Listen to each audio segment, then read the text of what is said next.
નમસ્કાર દર્શક મિત્રો, આપણે નિહાળીશું સિટી લાઈવ ન્યૂઝ ચેનલમાં આજના મુખ્ય સમાચારો. આધાર ફાઉન્ડેશન દ્વારા શિક્ષણ સહાય કીટ વિતરણ. રાજકોટ જેલમાં હવન. ઓર્થો કિડ્સ ક્લિનિક દ્વારા કલકુટ રેલ 2015 નું આયોજન. યંગ સ્ટાર્સ માટે R3 મોલ ખાતે યોજાઈ ડાન્સ પાર્ટી. પાણી પરબો બંધ અવસ્થામાં. ડીઓ દ્વારા રજૂઆત. ગોંડલ ચોરડી ગામે આંતરરાષ્ટ્રીય દિવ્યા વિદ્યા સંકુલનું ભૂમિપૂજન. રાજકોટમાં કોંગ્રેસ દ્વારા ધરણા. એડિશનમાં INACની મીટિંગમાં અર્જુન મોઢવાડિયા મુખ્ય મહેમાન. પાવૈયાના ઘરમાં ચપ્પાની અણીએ થયેલ ગુનાનો ભેદ ઉકેલાયો.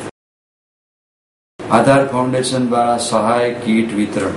મહેસાણા જિલ્લામાં આધાર ફાઉન્ડેશન દ્વારા કુપોષણ મુક્ત મહેસાણા અભિયાન થકી જિલ્લાના 5 તાલુકાના કુપોષિત બાળકોને સિંગ ચણા અને ગોળનો પોષક આહાર આપવાની શરૂઆત કરી છે.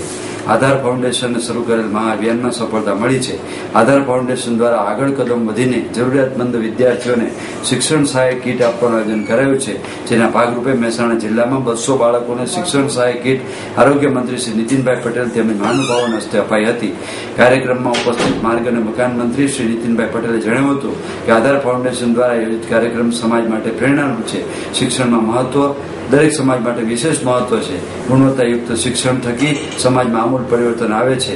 મંત્રીશ્રીએ વધુમાં જણાવ્યું હતું કે કુપોષણ નાબૂદી મહાઅભિયાન થકી રાજ્યમાં કુપોષણ દૂર કરવા માટે સામાજિક અપીલ કરાઈ છે. સાંસદ શ્રી જયશ્રીબેન પટેલ જણાવ્યું હતું કે આધાર ફાઉન્ડેશન સામાજિક અભિગમને લઈને જનજાગૃતિનું કામ કરી સમાજને પ્રેરણા આપી રહી છે. આધાર ફાઉન્ડેશનના પ્રમુખ અનિલભાઈ પટેલે ફાઉન્ડેશન દ્વારા કરાતી કામગીરીની માહિતી આપી હતી. HIV રોગ મૃત્યુ પામેલા વાલીઓના 193 નિરાધાર સંતાનોને શિક્ષણ કીટ આપવાનું શરૂ કરાયું છે તેમ જણાવ્યું હતું. જેલ હવન. રાજકોટ જિલ્લા જેલ ખાતે કેદીઓના હિતાર્થે અવારનવાર અનેકવિધ કાર્યક્રમો યોજાતા હોય છે. જેના ભાગરૂપે રાજકોટ જિલ્લા જેલ ખાતે આર્ય સમાજ દ્વારા 11 કુળની યજ્ઞ આયોજન કરવામાં આવ્યું હતું. આ યજ્ઞમાં 1000થી વધુ સજા ભોગવતા કેદી ભાઈ બહેનો જોડાયા હતા.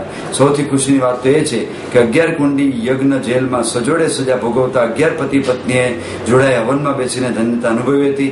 અને હવેથી દર રવિવારે જિલ્લા જેલ ખાતે આ રીતે ગાયત્રી હવનનું આયોજન કરવામાં આવશે તે પણ જાહેરાત કરવામાં આવી હતી. ઓર્થો કિડ્સ ક્લિનિક દ્વારા કપ રેસ 2015 નું આયોજન. ડોક્ટર ઇગ્નોસ પાનસેટ્ટી એ એક વિશિષ્ટ અને સરળ પ્લાસ્ટર ટેકનિક શોધી જેના દ્વારા નવજાત બાળકોના પગ કોઈ મેજર ઓપરેશન વગર સીધા કરી શકાય છે. આ પ્લાસ્ટર પદ્ધતિ વિશ્વભરમાં પોન્સેટ્ટી ટેકનિક તરીકે ઓળખાય છે. આ સિરિયલ પ્લાસ્ટર મેથડ પોન્સેટ્ટી ટેકનિક કોઈ મોટી સર્જરી વિના સફળ અને લાંબા સમયમાં પરિણામ આપે છે.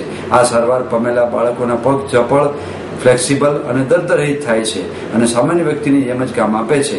3 જૂનના રોજ ડોક્ટર પાનસેટ્ટીનો જન્મદિન છે અને તેમને દિવસે સન્માન આપવાના હેતુથી જૂન મહિનાનું પ્રથમ સપ્તાહ વિશ્વભરમાં વિશ્વ કલ્પકૂટ સપ્તાહ તરીકે ઉજવવામાં આવે છે.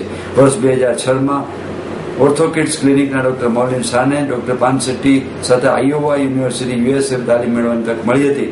ડોક્ટર મૌલિન શાહે છેલ્લા 15 વર્ષમાં આશરે 2000 જેટલા કલબુટથી પીડાતા બાળકોની સારવાર કરી છે.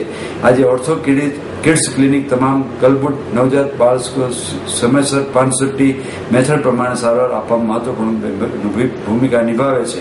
આ વર્ષે વર્લ્ડ કલબકૂટ સપ્તાહની ઉજવણી 3 થી 13 વર્ષના બાળકો કે જેઓની કલબકૂટની ગામી હોય અને ઓર્થોપેડિક ક્લિનિક ખાતે મૌલિન શાહ સાથે સારવાર પામ્યા હોય તેઓ એક અનોખી રમતગમત પ્રવૃત્તિમાં ભાગ લઈ કરશે.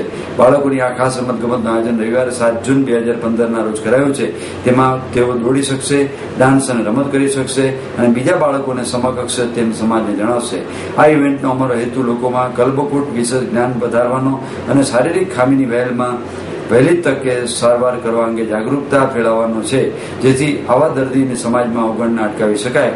અમે ઈચ્છીએ છીએ કે આનાથી સમાજમાં એક સંદેશો પહોંચે કે જો આવા બાળકો નવજાત અવસ્થામાં જ સારવાર કરવામાં આવે તો બાળકોનું જીવન સુધરી શકે છે, તેઓ પણ સામાન્ય બાળકોની જેમ વર્તી શકે છે. ડોક્ટર મૌલિન શાહે જણાવ્યું હતું.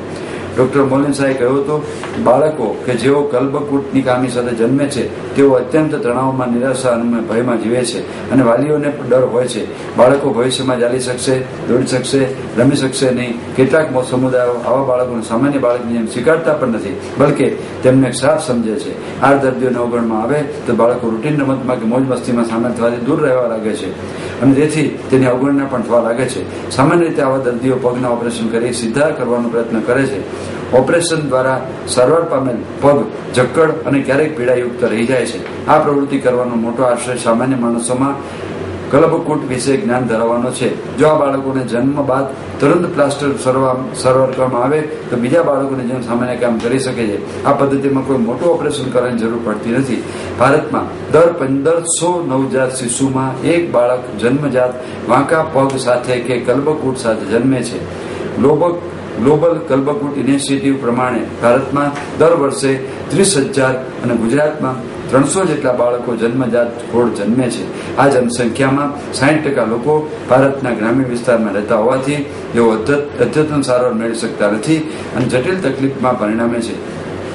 આ બાળકો સ્પેશિયલાઇઝ્ડ કલ્બકૂટ કેર લેતા નથી, શારીરિક ખામીને અવગણે છે. તેઓ જીવન પર્યંત અપંગ રહી જતા નથી. આ શારીરિક ખામી સાથે જીવે છે અને પારિવારિક અને સમાજને ભાગરૂપ બને છે. હું doctor Maulin Shah, paediatric orthopaedic સર્જન છું. અમદાવાદની ઓર્થોકિડ્સ ક્લિનિક ખાતે છેલ્લા અમે 9 વર્ષથી બાળકોના હાડકાઓના પ્રોબ્લેમ માટે સારવાર આપીએ છીએ. પહેલું સપ્તાહ જૂનનું એ વર્લ્ડ ક્લબફૂટ વીક તરીકે ઉજવાય છે અને એ ક્લબફૂટ વીક એટલે કે જન્મજાત જે બાળકોના પગ વાંકા હોય એની ઉજવણી માટે અમે આજે આ રમતગમત અને ફેશન શોનું આયોજન કર્યું છે. અમારા 3 વર્ષથી મોટા બાળકો જે લોકો જન્મ સાથે ક્લબફૂટની ડિફોર્મિટી સાથે જન્મ્યા હતા અને ઓર્થોકિડ્સ ક્લિનિક ખાતે જેમને સારવાર મળી છે એ બાળકો આમાંથી 3 વર્ષથી મોટા બાળકો આજે 25 બાળકો અહીંયા પરફોર્મ કરવાના છે. કેટલાક અહીંયા ડાન્સ કર્યો છે, કેટલાએ ફેશન શો કર્યો છે, કેટલાએ અહીંયાથી દોડવાનું કર્યું છે. એટલે I am very happy for that. આખા પ્રોગ્રામનું આયોજન એ છે કે આ બાળકો બીજા બાળકો કરતાં ક્યાંય ઉતરતા નથી અને તેઓ તેમના જીવનની બધી જ પ્રવૃત્તિઓ નોર્મલ વ્યક્તિઓની જેમ કરી શકે છે અને એ અવેરનેસ વધારવા માટે સમાજમાં અમે આ પ્રોગ્રામ કર્યો છે. યંગસ્ટર્સ માટે R3 મોલ ખાતે યોજાઈ ડાન્સ પાર્ટી. યુવા હૈયાઓની સૌથી વધુ પસંદીદાર વસ્તુ કઈ હોઈ શકે તેવું જો યુવાનને જ પૂછવામાં આવે તો એક શબ્દ આવે કે ડાન્સ. ત્યારે અમદાવાદમાં R3 મોલ ખાતે ડિસ્કો પાર્ટીનું યુવાન માટેનું આયોજન કરવામાં આવ્યું હતું. તેમાં યંગસ્ટર્સ ખૂબ જ જોશ દાખવીને પાર્ટીની મજા માણી હતી. ડીજેના તાલે ઝૂમ્યા હતા. ડીજે રક્ષિતે અત્યારના લેટેસ્ટ બોલિવૂડ તથા હોલિવૂડ સોંગની તેવી ધૂમ મચાવી કે યંગસ્ટર્સ પાર્ટી શરૂ થઈ ત્યારથી અંત સુધી ઉનાળાની કાળઝાળ ગરમીને ભૂલી જઈ એક પળની પણ મજા માણી અને આખા વર્ષ દરમિયાનની તમામ કામગીરી થાક ઉતરી દીધો હતો. ડિસ્કો પાર્ટીનું આયોજન ખાસ યંગસ્ટર્સને ધ્યાનમાં રાખીને કરવામાં આવ્યું હતું. પાણી પરબો બંધ અવસ્થામાં. માનવીની માનવતા તો મરી પરવારી છે, પરંતુ હવે માનવ પણ માનવતા વાળા સંબંધ શોધવો છે એવો પણ એક વિચારવું પડે. ત્યારે સંસ્કારી નગરી વડોદરામાં ક્યારેક ઠેર ઠેર પાણીની પરબો બનાવેલ, જેમ મુલાકાતીઓ નાગરિકો ચોખ્ખું પાણી પીને લાભ લેતા, પરંતુ હવે પાણીની પરબો બંધ કરવામાં જોવા મળે છે અને પાણીની વેપાર પૂરજોશમાં ચાલી રહ્યો છે. ઠેર ઠેર પાણીના પાઉચ અને જગ હવે જોવા મળે છે. પૂછવાનો સવાલ એ છે કે ક્યાં છે સમાજ સેવાને ચૂંટાયેલા પ્રતિનિધિઓ? ક્યાં છે ત્યાં ઉદ્યોગપતિઓ જેઓ સમાજ સેવાનો ડોળ કરે છે, સમાજ સેવાના નામે ફોટા પડાવતા હોય છે? ત્યારે શું આ સમાજ સેવા નથી? કોણ જડાશે આ સમાજ સેવામાં? એ પણ પ્રશ્નાર્થ છે. આપણે આ ખંડેરા માર્કેટ 4 રસ્તા પર ઊભા છે અને આ પાણીની પરબ વર્ષોથી હું બંધ જોઈ રહ્યો છું. અંદાજે 10 વર્ષથી આ પાણીની પરબ બંધ છે. આટલી મોટી પરબ બનાવી છે પણ પાણી પીવાનું કઈ સગવડ છે નહીં. આટલી ગરમીમાં આટલા 4 રસ્તા પર આટલી પબ્લિક આવવા જવા છતાંય આ પાણીની વ્યવસ્થા કઈ છે નહીં. અંદાજે 10 વર્ષથી હું આ પરબ બંધ જોઈ રહ્યો છું. આટલી ગરમી છે છતાંય છે, પણ આ પાણીનું કઈ વ્યવસ્થા છે નહીં.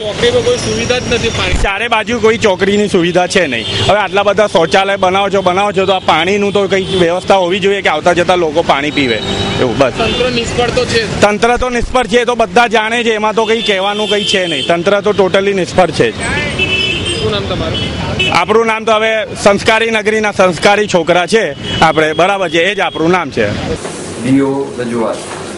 એસએન સ્કૂલના ફી વધારા સામે વળી મંડળ દ્વારા ઉગ્ર આંદોલન ચલાવવામાં આવી રહ્યું છે, જેની સામે શાળા સંચાલકો દ્વારા પણ વાલીઓ સાથે બળજબરી કરી પરાણે સિગ્નેચર કરવામાં આવી રહી હોવાનો ફરિયાદ સાથે આજે વળી વાલી મંડળ દ્વારા શિક્ષણાધિકારી કચેરી દોડી જઈ શાળાના ગેરવર્તન સામે રજૂઆત કરવામાં આવી હતી.